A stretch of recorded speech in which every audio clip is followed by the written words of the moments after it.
community life.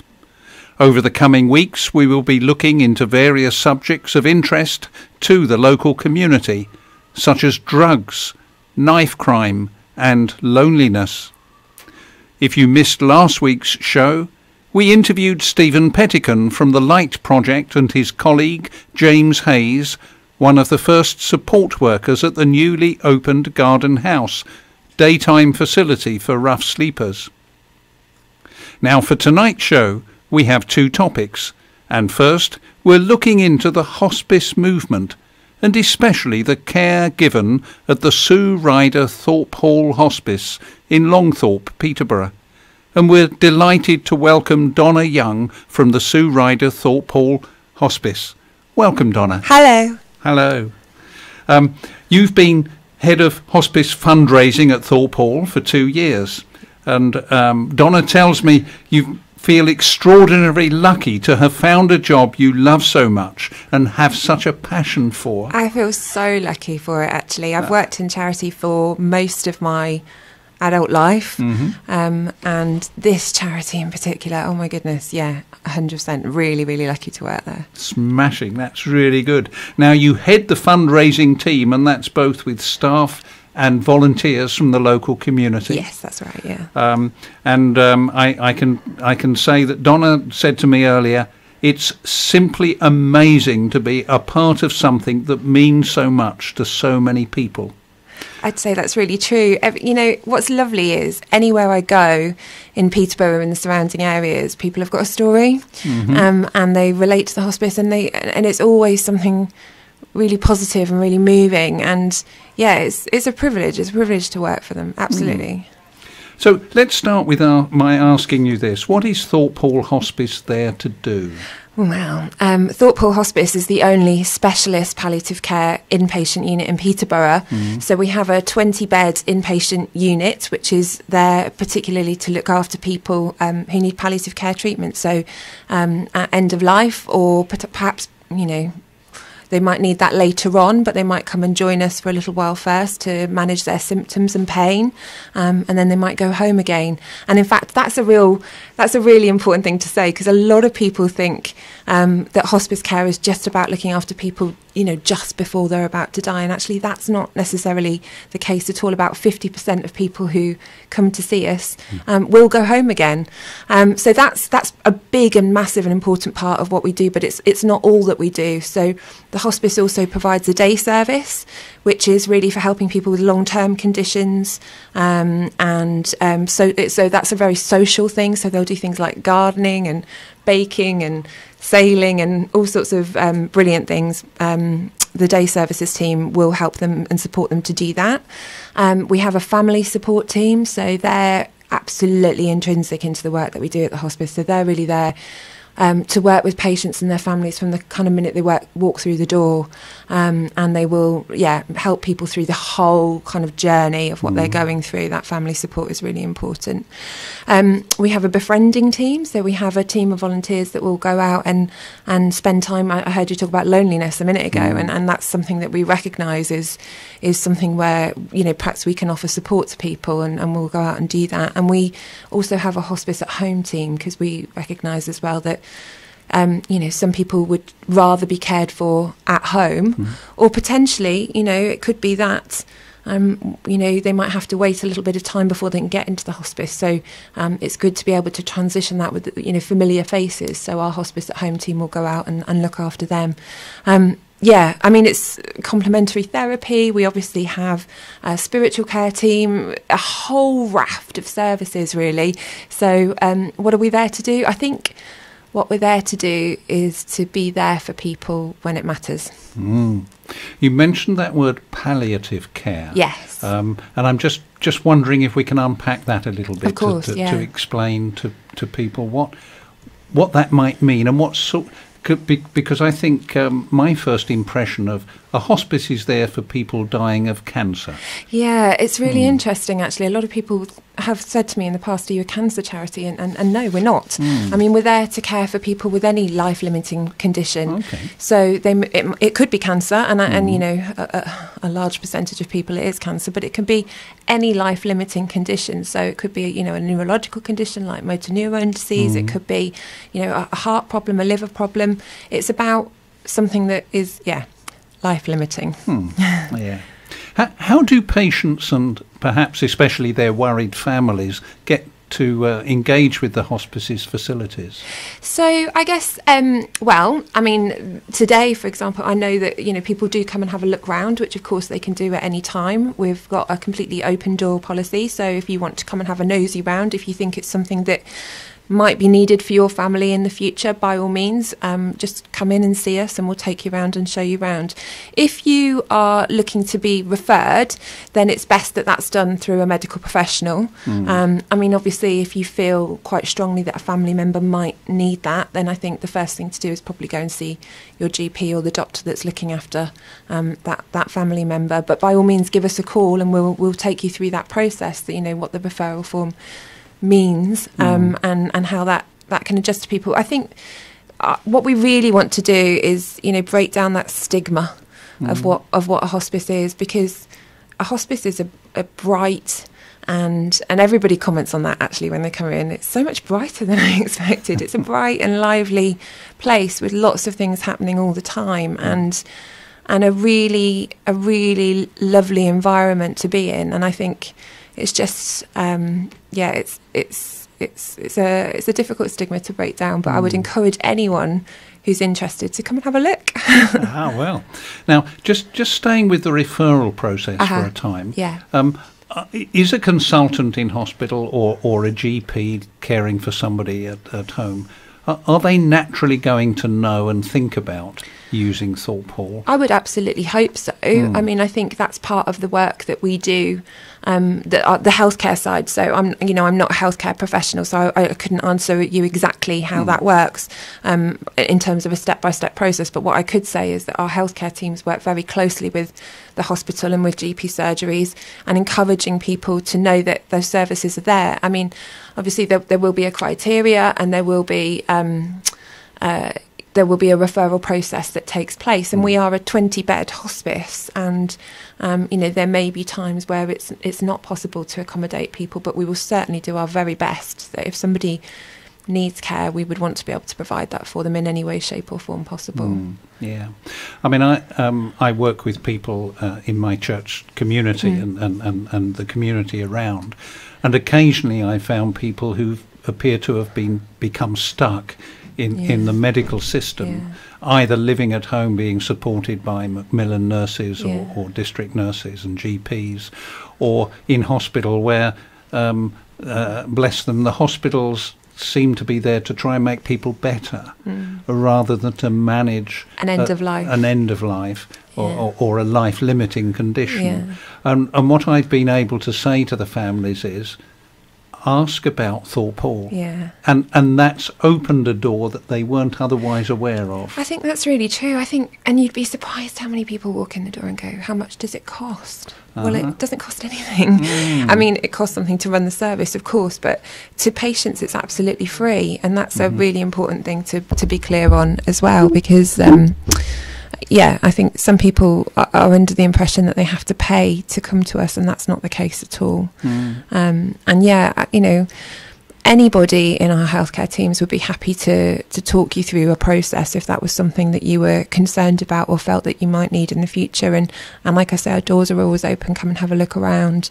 I think we want to be there. Like I say, we want to be there for people when it matters, and whether that's in their own home or whether that's at the hospice itself, that's the important thing. And some of our consultants are also based at the hospital, so they work for both the hospital and for Thorpe Hall, and that's lovely, because then you often get that transition of keeping, you know, your consultant as you go through the sort of process of your treatment, really.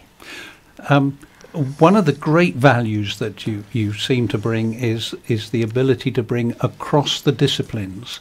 Yes. And I was looking at the website, and it listed the multidisciplinary team: doctors, nurses, occupational therapy, physiotherapy, complementary therapy, bereavement counsellors, psychological and spiritual support. Yeah, Wow. that's really important to us, actually, is that idea of multidisciplinary teams, because, and actually, one of the nice things that I did when I very first started at the hospice was go to one of those, sorry for using jargon, MDT, multidisciplinary team meetings. So they're held every single week, and every single week that whole team will get together, representatives from, you know, the nursing staff, the doctors, the family support, spiritual care, whoever we can kind of get involved, and they'll talk about all of those patients and their families and what their needs are. And it is very much around what are their medical needs, what are their clinical needs, but it's also around, you know, what are their spiritual needs, what are their how is their state of mind, what can we do to help facilitate this person to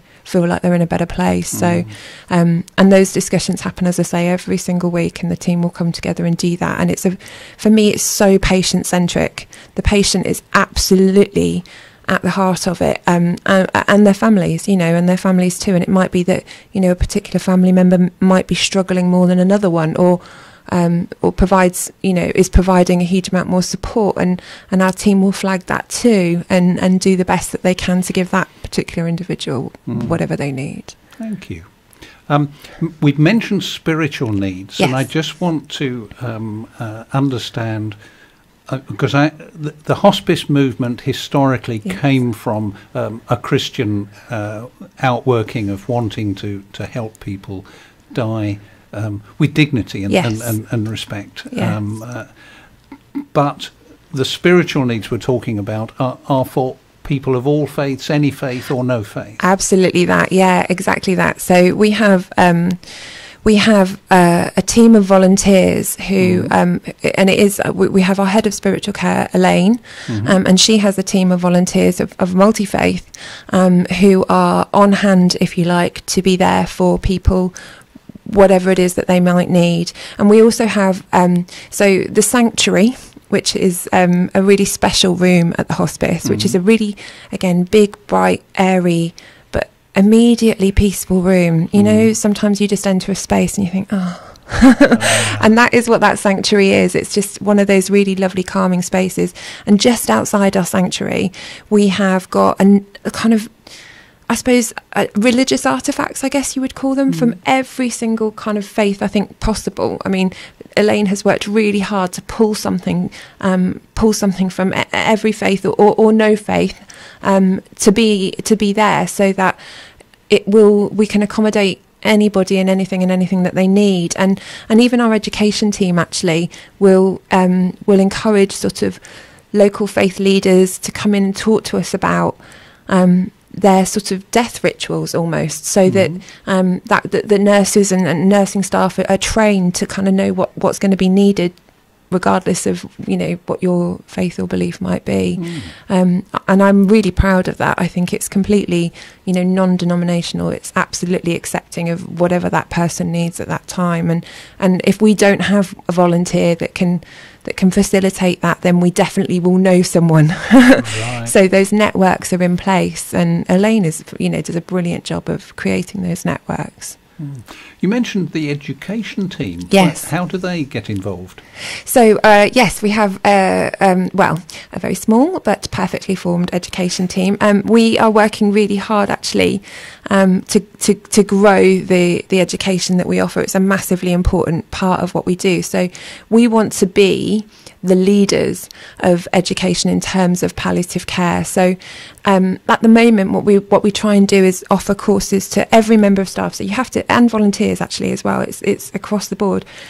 No matter what your role is at the hospice, the likelihood is that at some point you're going to come in contact with somebody who is going through a difficult time. And it's really important that you know how to be able to give that person what they need where appropriate, or find the right person to give them what they need, but also how to look after yourself. Because we do spend a lot of time talking to people that are going through a difficult time, and that, you know, if you wouldn't be a human being if that didn't impact you in some way. So it could be anything from, our education team could be doing anything from talking to people about how to have difficult conversations. And, you know, they did one quite recently with some of our nursing assistants, which was about how to have difficult conversations. And some of that was around, you know, how to tell family members and children, that, you know, mum or dad or nan or granddad might not be with us very much longer. And those things are so important. But our education team will also talk about, like I say, you know, death rituals from other religions. They'll talk about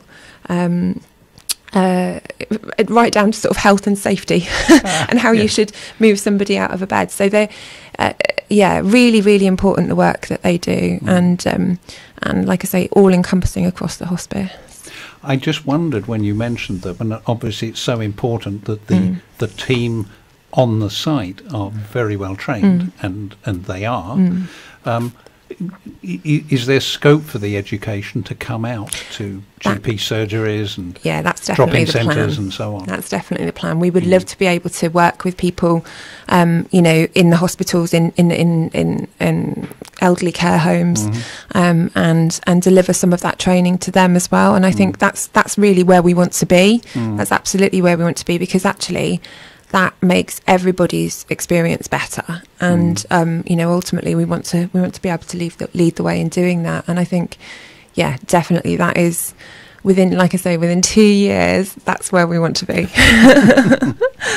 Now, you mentioned that people can come and visit you. Yes. Obviously, if they have somebody with that life-limiting or life-ending condition, they would want to know a little bit more about how they might be cared. But do you welcome visitors anyway? I believe you have a cafe. We have a lovely little coffee shop. Yes. It's run entirely by volunteers, and it's an amazing coffee shop. I eat there probably more than I should.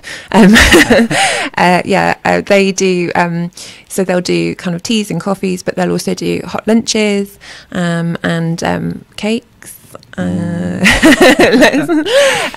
that's open, and that's open 7 days a week, and we love to welcome people. We get a lot of people actually who kind of like to go for walks in our grounds. We've got some really beautiful grounds, and which are also listed actually, so some of the, you know, original, following the designs of the original plan, and completely maintained again, I should say, by volunteers, without whom we couldn't exist.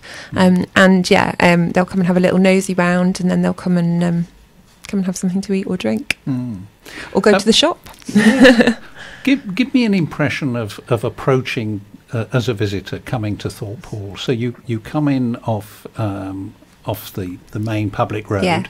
And you immediately turn down a drive. Yeah, you turn down a drive and see a beautiful and imposing building ahead of you, which is the original Thorpe Hall. So that is what was up until a few years ago our hospice building. So that was where our patients were cared for, in that very building. And then a couple of years ago, well, probably a little bit more than that, we recognised that actually it wasn't an ideal building for modern hospice care. Our rooms were all kind of shared rooms, so that meant that there perhaps wasn't the privacy and the dignity that you might want to be giving to people. And equally, you know, if you had somebody that came in with very complex needs, that would potentially mean closing the second bed in that room, and then therefore limiting how many people we could care for. And it was other things like, you know, the doors weren't wide enough for us to be able to get beds out of. So if you were not well enough to get up, you might just be stuck in that room. And although the views would be wonderful, you know, you kind of, it's not ideal. So there was a multitude of reasons. So thanks to, you know, the people of Peterborough and the surrounding areas, we were able to build this brand new hospice. So you kind of see the old building as it was, which is now predominantly office space, which we share with 3 other charitable organisations that are based there. And then you would kind of drive round the corner towards our car park, where you would then walk up through the cobbled courtyard. I couldn't remember the word then. It was kind of not in my head. So you'd walk through the cobbled courtyard, you'd see the Sue Ryder wonderful shop on the right hand side, and our reception sort of in front of you. I would hope it was a very sort of bright and warm welcome. We do have some fantastic people on reception. We do have a couple of paid receptionists, but we also have some lovely volunteers who will definitely give you a massively warm welcome as you walk in the door. And it's all on the ground floor? Yes. With beautiful glass doors that allow you through, and you can see where you're going. Yeah, so as you walk into the reception area, if you look to your left, that is where our brand new inpatient unit is. And yeah, you kind of go through a glass hallway, if you like, to lead you into that inpatient unit. And yeah, that was, I mean, at the time that we built that, obviously it was very much centred around what's going to work best for patients, to give them the maximum, you know, kind of dignity and respect that we want to give to them, and to our nursing teams and clinical, you know, medical teams, and how was that going to work best as possible. But we also had to bear in mind that we were building on a site that was a very beloved and you know, and a really a building that's several hundred years old, so and to be respectful of that. So we worked at the time, we worked with Heritage England to do that, and we were, you know, so we've got kind of a grassy roof, so that from above, you know, it doesn't necessarily affect the landscape. And yeah, really lovely. But yeah, when you're driving up that driveway and see that large, imposing and beautiful building ahead of you, and I know exactly where my office is, I can see it as I drive up, and it's quite something. It's quite something. What a privilege to work here. Oh, massively, yeah, massively. Well, now, how much does all this cost? Yeah, it costs quite a lot. So to run the whole service, so bearing in mind that's everything we've talked about, you know, it costs £3.4 million every year, every single year, of which we get about £1 million from the clinical commissioning group, so the NHS, the government, I guess you would say. Yes. And then the rest is all through kind of voluntary contribution, whether that be through people doing fundraising for us, through people donating to us, holding events, whatever that might be, going into our shops and supporting our retail arm, if you like. But yeah, so the rest has to come from voluntary contribution. And yeah, 2.4 million is pretty scary for me. I guess that people who've used the facility, and maybe who've been enabled to die peacefully, yes, and in dignity, might well want to donate towards that. But there's not an expectation of that. Oh God, no, absolutely not. No, there isn't. There is no expectation that. As I say, the service is completely free to anybody that is using it.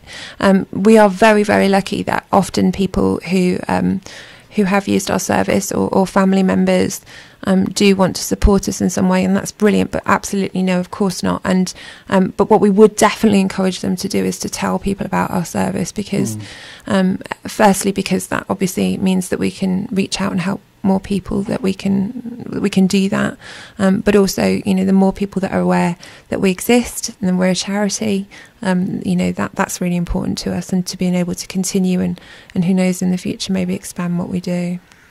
That sounds wonderful. Now, you've mentioned having volunteers. Yes. How many volunteers do you look after? Well, at Thorpe Hall, we have about 300 volunteers, right, which sounds like a huge amount. And of course it is, and we would be totally stuck without them. But we could always use more.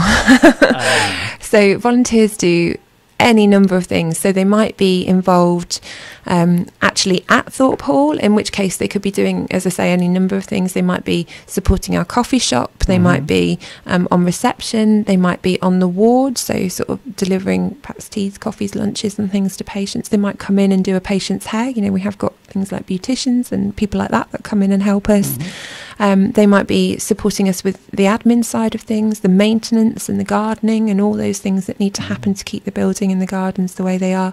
Or they might be coming up into our fundraising offices and supporting us with anything from kind of counting money and labelling buckets to whatever it might be. And if they're not sure what they could offer, or whether they could commit how much time, can they come and find out? Absolutely they can, and actually we have volunteers that work for us out in the community as well. That's the other thing to say. So we do have people going out giving talks. We've got, you know, people who stay at home and do research for us and send us that because they feel like they want to do it from home, and that's fine.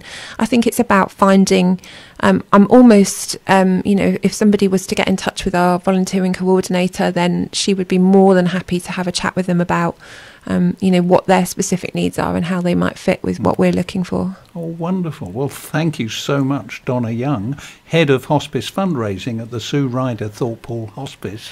Oh, thank you so much for coming on. Can I just say an extra little thank you, which is just a thank you to everyone out there, because I know we've had so much support from different communities, and it means the world to us. So just a big thank you from everybody at Thorpe Hall, from anybody that's supported us in the past. Marvellous. Here we come into our 4-minute break, and then we have a new guest after the break. Stay tuned to Salaam Radio after this short ad break. The Prophet Muhammad, peace be upon him, said, "The best house is that house in which an orphan is treated kindly." 140 million children around the world today are orphans, living with no hope of a future or an education. For just 50 pence a day, you can transform an orphan's life and give them the secure future they deserve. Call 03000 11 11 11 now, or visit www.pennyappeal.org. Penny Appeal, small change, big difference. Feel like some great tasting chicken tonight? Great meal deals, wraps, burgers and sides. We've got it all at Chicken Palace. Call and collect at 302 Lincoln Road on 01733 702 447 or 8 Park Road on 01733 343750. Chicken Palace, open 11 a.m. till late.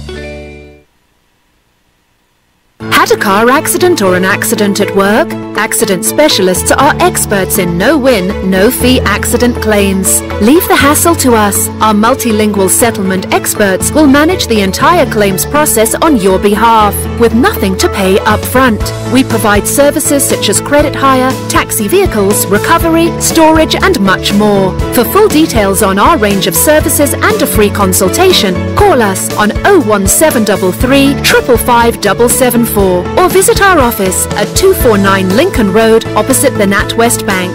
Accident specialists. Start your successful claim today. Al Murad Tiles. With over 70 stores nationwide, we are now open in Peterborough. Up to 50% discount offers now on. Largest selection of tiles. Full bathroom suites from only £189. Paint, LED lighting, laminate flooring from only £7.99. Over 1,000 designs of wallpaper in stock. We have everything you need. Come and visit us at 193 Fengate, Peterborough, PE1 5BH, or call us on 01733 34 58 47. Al Murad Tiles, now open.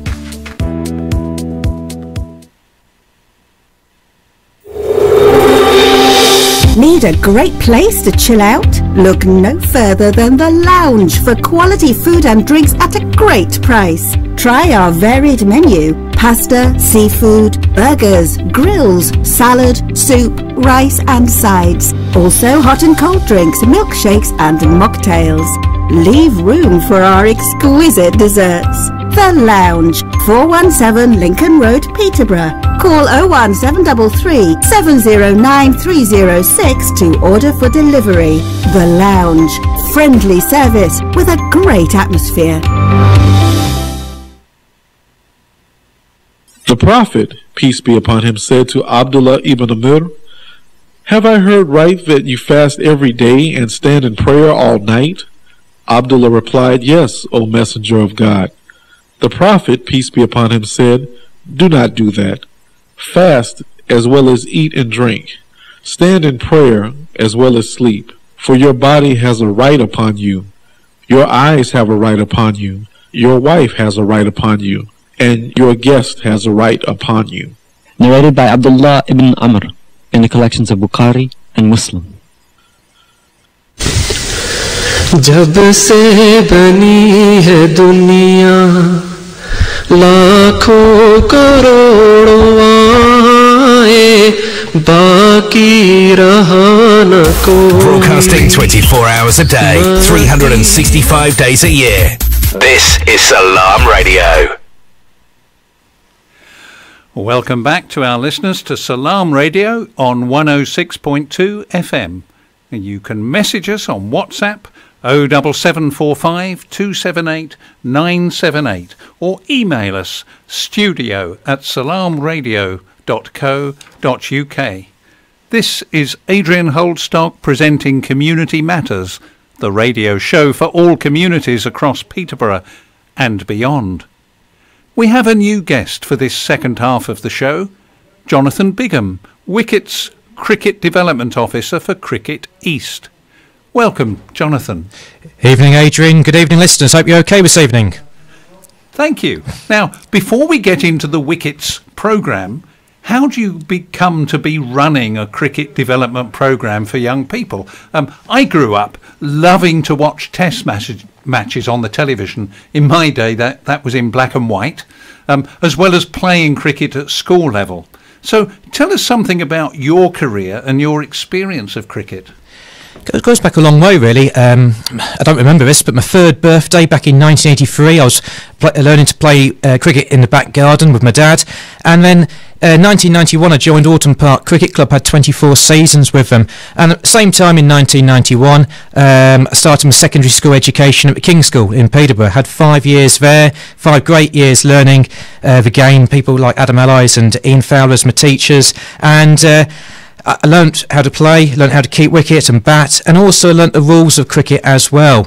And from going away to university in Essex and then returned to Peterborough, I then took my coaching badges. First of all, my level 1 ECB coaching licence, then my level 2. And even over the last 15 years, I've worked and lived in Lincoln. I've organised midweek and outdoor cricket leagues in Lincoln. I've got involved with my umpiring as well. I took my umpiring qualifications 13 years ago now in 2005, and I've recently completed my level 2. So with my coaching and also my umpiring and my playing, it's been in my blood for a long time, cricket, and we all know it is the greatest game in the country. Particularly, I'm not. I'll vote for that. Oh, very much so. And it's not just a sport that you can play in the summer with the season sadly finishing 3 weeks ago. It's a sport that we can play indoors in the winter as well. Are you an all-rounder? I keep wicket and also bat as well. Very slow batsman, occasionally bowl, but the word occasionally being the operative word. But Saturdays during the summer is my umpiring day, umpiring in the Links CCB and also the South Links and the Hunts League as well. And then Sundays, like I play over in Lincoln and also in the local Peterborough area as well for a team called Ufford Park. Wonderful. Now, Wicketz, it's an obvious name for a cricketing programme, except it is spelled with a Z on the end. And that makes it memorable when you see it in print, Wicketz, TZ at the end. And it comes from a memorable source. As I understand, Wicketz is a national programme funded by the Lord's Taverners. What can you tell us about Wicketz? Lord's Taverners have pumped a huge amount of money into Wicketz, and like I say, lots of us are incredibly grateful for that. Wicketz is aimed at hard-to-reach young people aged 8 to 15, living within areas of deprivation in cities. Its purpose is to develop sustainable community cricket environments and clubs, providing regular cricket coaching with a focus on social cohesion and developing crucial life skills. The programme has been going in Peterborough now for 4 months, but like I say, there's 19 officers working for various cricket boards around the UK, funded by the Lord's Taverners. There's some local officers like myself in Peterborough and also in East Anglia in Luton, but there's also some officers further afield: Clacton in Essex, Leicester, Nottingham, Leeds, Manchester, Bradford, West Ham, Tower Hamlets, Leyton Orient, Bristol, Glasgow, Plymouth and Hull, just to name a few. Yeah. And so you've been involved just 4 months in Peterborough? That's right. I started middle of June working for Cricket East, and Cricket East is Hunt's and Bed's a cricket board working in collaboration to get more people involved in cricket, more people coaching and umpiring. And like I say, there's lots of projects going on. Wicketz has been going, I say, for 4 months in Peterborough, and I'm working in 3 areas of the city. I'm working in Bushfield, also in the Gladstone community, and also in Dogsthorpe as well, doing cricket both in schools and also out of schools in the community as well. And when you say doing cricket, what are you actually encouraging young people to do? A variety of different things. It's not just about fielding, catching, wicket keeping, bowling and batting. However, throughout my sessions, rows are included as the weeks go by, and fitness as well. But it's also about getting children making sure children realise different things. For example, the equivalent of me in Luton over the last 12 months has been doing an hour and a half session where half an hour he does coaching, half an hour he does a match, whether it's quick cricket, French cricket, pairs cricket, diamond cricket, any sort of cricket. And the last half an hour he does a talk, or he gets an external person to come in and do a talk on radicalisation, sexting, drugs, alcoholism, fire safety, arson, or for the slightly older ones, that's the 12 to 14 year bracket at secondary school, CV writing, curriculum vitae writing, to help them to plan for college, hopefully possibly university, and also it will getting into the working environment as well. So set in the context of a fun, active sport, people are then encouraged in their citizenship. Very much so. Cricket's been used as almost like a vehicle. So yes, we're looking for youngsters to get better, but at the same time, it's also about educating the youngsters. But instead of them being in a classroom, the education comes either on a field, an astroturf, playground, sports hall, and the education comes not just from the teacher, but it comes from a member of the cricketing community environment as well. Now, you've been in Peterborough for 4 months doing this. Have you been involved previously with the Young People's Programme?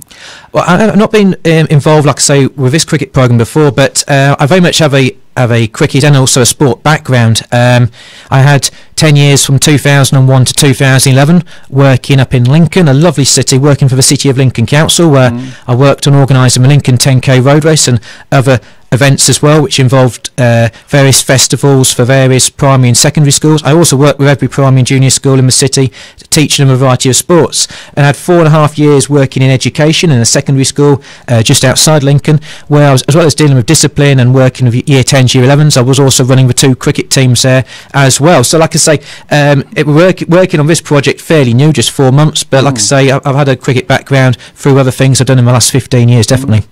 I'm going to see if I can get you to cast your mind back to those occasions with the young people that you were working with, and if you can bring to mind any stories about how they developed or overcame issues they might have had, or really got on in life because of their involvement with cricket.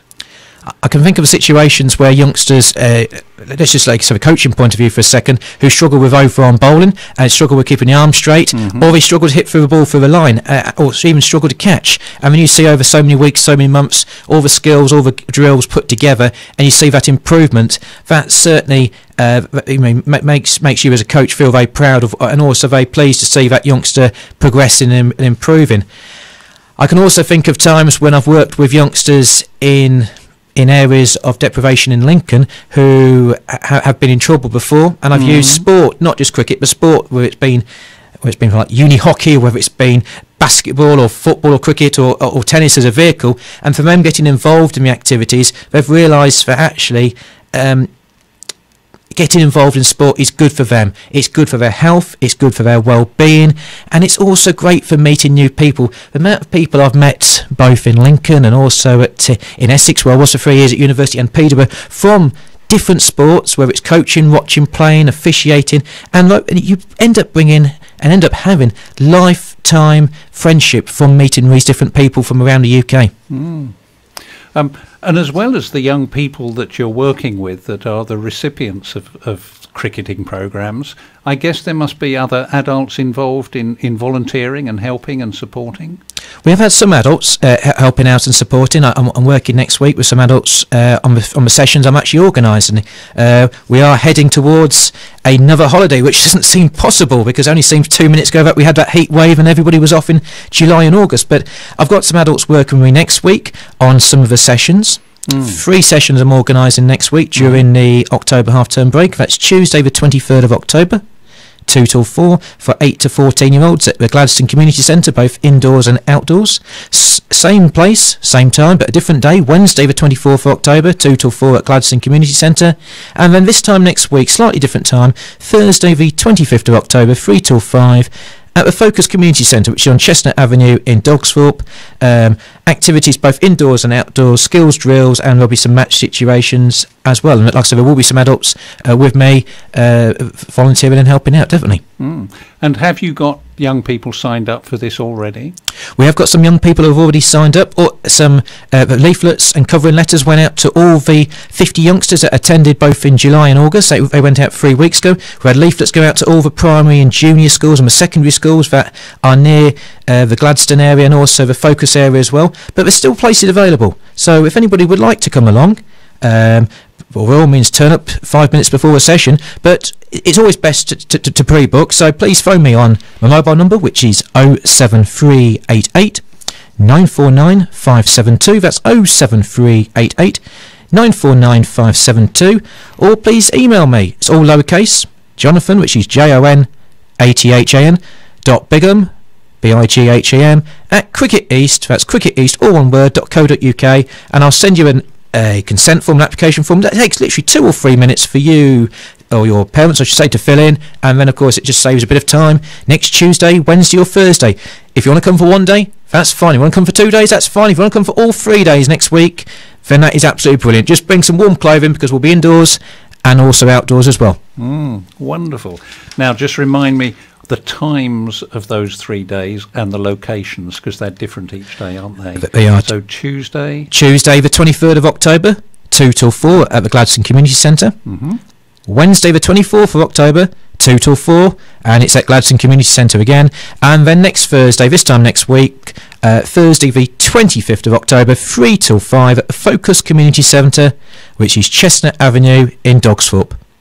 Wonderful, thank you. Now, we've been talking about young people all the time, aged 8 to 14.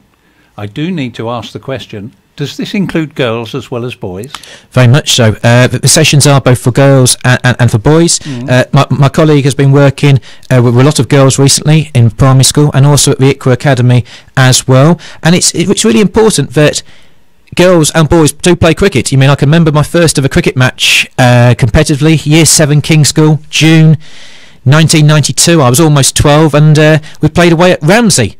And there's this lady, a young girl playing, and we didn't know who she was.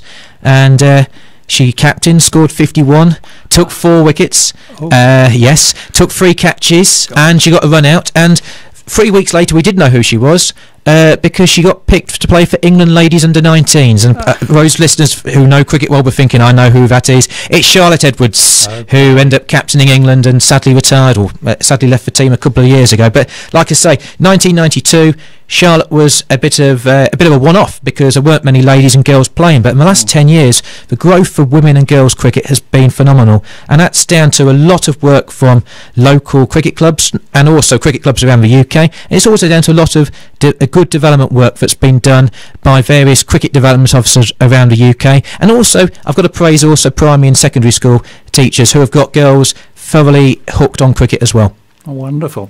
Do you see the day coming when men and women will play side by side in a team based entirely on merit? That's a very good question. It could happen. However, I fear for the time being it will stay as it is, with men playing football and having a men's team and women's the same, and also, like I say, with the ladies having the ladies cricket team and men the same. I know that some sports do have mixed national teams in various different sports, but I think for a time it will take a while for it to get like that. But for the foreseeable future, I think it will stay currently like it is at this moment in time. But like I say, some will say that's bad, some will say that's good. But what I can say is the England ladies are the World Cup holders, and the men, 1992 got to the final, lost to Pakistan by 22 runs. Maybe next year in England, May, June, July next year. Of course, it's a fantastic year for cricket next year. We've got a World Cup coming in May, June, July. Then we've got England against Ireland, the first ever England-Ireland Test match, which is coming live from Lords at the end of July. It's also a 4-day Test match. The ICC are experimenting by doing a few 4-day Test matches. And then we've got the Ashes that starts early to mid-August next year, and it finishes middle of September, the latest ever finished to an Ashes series. So, with cricket lovers, I know we're now into winter and we just got to watch what's on the television, but next year we've got a fantastic array of cricket coming to England, and we've also got the Cricket World Cup tour, which comes to Peterborough in late April as well. So some fantastic situations for all of us to enjoy in summer 2019. Let's hope it's a dry and hot like this year. Absolutely. Now, I know whenever there is major international sport going on, whether it's tennis or football or cricket, it seems to inspire youngsters to want to play. You see them out in the playground or on the sports fields or recreational fields following that particular sport, and cricket not least amongst them. What's the prospect for Wicketz being a spur to teams being formed and more cricket being played across Peterborough? Very much so. The more people we can get involved in Wicketz, the more people we can then signpost to local cricket clubs. There are a number of cricket clubs in this city that regrettably don't have any youngster teams, and we can signpost them across, get people doing a level 1 and level 2 coaching courses, and like I say, get more people involved in cricket. This is a great opportunity. Lord's Taverners have been absolutely fantastic with their funding for this, not just the last 4 months, but with the other cities around the UK as well. And I say, the more people can get playing in cricket, the absolute better.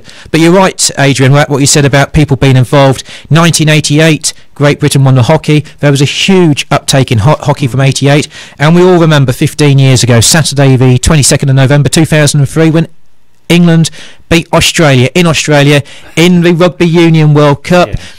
There was a huge, the local rugby clubs, of course, got Peterborough Lions, got Peterborough Rugby Club as well. There was a huge uptake of youngsters, boys and girls, taking part in rugby. And that was down to the coverage from ITV, but also it was down to the brilliant success of our national team leading up to that tournament and also during that World Cup as well. You mentioned coaching in there, and I think that is so important. In my experience of cricket at school, I rose to being, I think, the opening bat for the under-15s, but we never really got coaching that improved and honed our skills. We had natural raw talent, and that's as far as it went, and we might make it to the team or not. But I think it's so important that young people and adults get the real coaching to bring on the skills and bring out the development that they need. Can people pursue the idea of coaching as a part of the sport? Very much so. This sport, and also sports in general, is looking out for coaches and officials at all times. Now, there are coaching courses booked this winter. There's level 1 cricket coaching courses and level 2 coaching courses booked. If you go on the Cricket East website, ladies and gents, put Cricket East in your search engine, and if you scroll in there, it will show you courses that are happening in Cambridgeshire and Huntingdonshire and Bedfordshire between now and middle of April next year. I can tell you a fact, there is a level 2 course taking place at Sawtry, just down the road at Sawtry Village College in late November. Like I said, there are places available. There are some coaches from around this city and slightly further afield that have already taken up the opportunity, but like I said, there are places available. We'd love to see people on these courses and then go back to their clubs or go and help in their primary and secondary school by improving the coaching that's going on. Likewise, cricket is a great sport, but we need umpires, and there are there's umpiring courses available throughout this winter. If you phone me on 07388 949 572, I'll be able to signpost you to the right direction of the local umpiring courses, and also signpost you also to areas to how to get involved in the coaching courses in the city and slightly further away from the city as well. Now, I might be a little nervous to think that the coaching course, and even more so an umpiring course, has got bookwork and academic studies, and maybe I need prior qualifications to join. Can you put my mind at rest? Well, very much so. If I go back 20 years ago to do the umpires exams, it was very much sit in its silence and complete these papers. Not anymore. Things have changed. The ECB has realised that times have changed, that the umpiring courses, you've been looking at between 4 and 6 hours spread over 2 or 3 evenings or spread over a weekend or 2, and it's interaction. It's about you talking about your experiences, and it's about you learning the laws and the rules that are there in cricket. And like I say, everyone's in the same boat, and there's lots of practical involvement now, so it's not a case of you sitting down there and like using pen and paper to complete various different exams. Same with the coaching. Yes, with the coaching there is some writing to do, but there's other things to do as well. There's practical work that goes on, there's some teamwork activities, and there's also some first aid as well. So like I say, the coaching courses over the years, the ECB and Sport England have very much changed them, and they've changed them for the better, because they've changed them to make them more user-friendly, because, like I say, some of us have left secondary school 5-6 years ago, so we're used to exam situation. But I've been left secondary school 20 years, and I'm totally away from the exam situation now. So it's very important that ECB and other sports help make courses, whether coaching, officiating, as user-friendly as possible. And I'm very pleased to say the ECB have done that. And the other question, of course, is does it cost a lot of money to do any of these courses? Very limited. There is a small cost involved, but like I say, once you've umpired your first match, that fee will have been completely paid back. And the coaching as well, there is opportunities for you to obtain the coaching courses through grant funding, or a lot of cricket clubs these days are more than happy for someone to go on the course, and they'll help maybe help pay a bit of it, because of course if you then go back and help them in return. So like I say, there is some costs involved, but the costs are not as huge as they used to be. Wonderful, thank you. Now, you mentioned the generosity of Lord's Taverners, and I think they're doing a wonderful job to promote cricket as our national sport in Britain. But just reassure me about the specific courses that you're offering, and starting next week on Tuesday. Are they free? Very much so. The sessions are all free. Like I say, 2 till 4 on Tuesday and Wednesday, 3 till 5 on Thursday, 2 till 4 Tuesday and Wednesday at the Gladstone Community Centre, 3 till 5 at Focus, and yes, they are free, very much so. Right, so no cost at all. Yeah. No cost at all. Like I say, the facility hire has kindly been paid for by Lord's Taverners, along with the equipment as well. That's very kind of them. Now, an important question I think any parent would wish to ask is, and perhaps it's not just yourself, but other volunteers that you might have helping to facilitate those training afternoons. How do you manage safeguarding with visitors and volunteers that work with the young people? All coaches and, like I say, any volunteers would be DBS checked, and like I say, we would be first aid qualified as well. Okay. So, like I say, it wouldn't be a case of it wouldn't be. We at Cricket East make sure that they are 100% DBS and also first aid trained. Wonderful.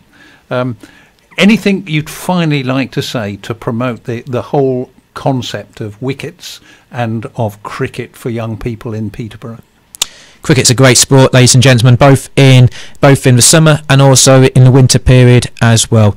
It brings friendship, it brings fitness, it brings fun, and like I say, you make lifelong friends from it. If you're a youngster, get yourself involved with your local primary school, get yourself involved with your secondary school, and take opportunities that are available to you, like next week that Cricket East are providing. If you're an adult, get involved. There's lots of local teams in this city and on the outskirts of the city that need players. It might be a case you can only play Saturday, that's fine, or only Sunday. Might be a case you can play both days for 22 weeks of a season, that's also fine. But the clubs are also looking out for people to play midweek or even once a month. And if you're at an age now that you perhaps think, I can't play anymore, or if you prefer umpiring, there are umpiring and also scoring courses available. Speak to me on 07388 949 572, and I'll be more than happy to talk to you and signpost you in the right direction. Because, like I say, all sports, but particularly cricket, needs players, it needs coaches, it needs officials, and let's say if we put those three together, then cricket in Peterborough will get stronger. Smashing. And for someone who was introduced to cricket at the very young age of your 3rd birthday, it's really become a passion, and that certainly comes through in all you've said. Very much so. Like I say, I do like other sports as well, but we all know that cricket is the #1 sport, and like I say, it's very much in my blood, and it's an excellent sport, and it's an excellent sport to watch, play, officiate, and also coaching. Wonderful. Well, Jonathan Bigham from Wicketz, thank you so much for joining us this evening. Thank you, Adrian. Thank you, listeners, for your time. Thank you. Thank you.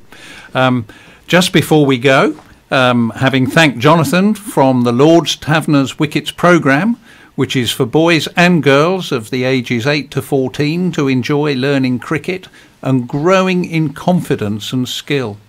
Just a reminder that earlier tonight we heard about the important work carried out in the Sue Ryder Hospice at Thorpe Hall and their wonderful staff and volunteers who make such a valuable difference to many people's lives.